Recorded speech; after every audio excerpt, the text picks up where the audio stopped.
mas memorable sa atin dahil sa isang kanta ang theme song ng Pilipino.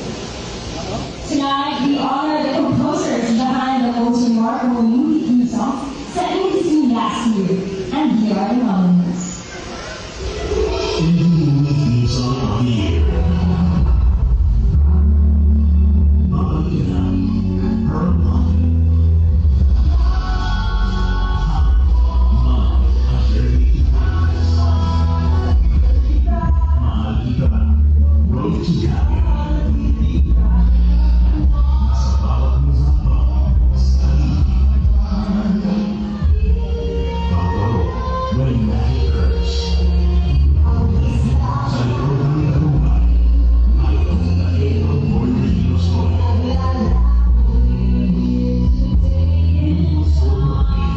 Outside. The song for any movie theme song of the year goes to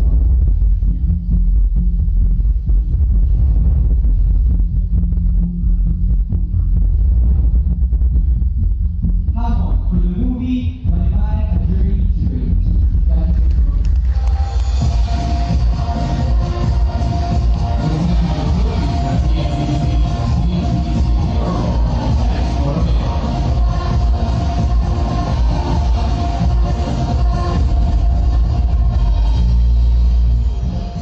you, ABC Star Wars for Movies for this recognition.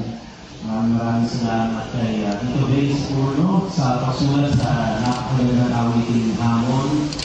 And thank you to Mayor Marcos Mamay for the opportunity na binigay niyo sa amin para maawit ko at ma-record ang napakagandang awiting ito na entitled Hamon. Maraming salamat po.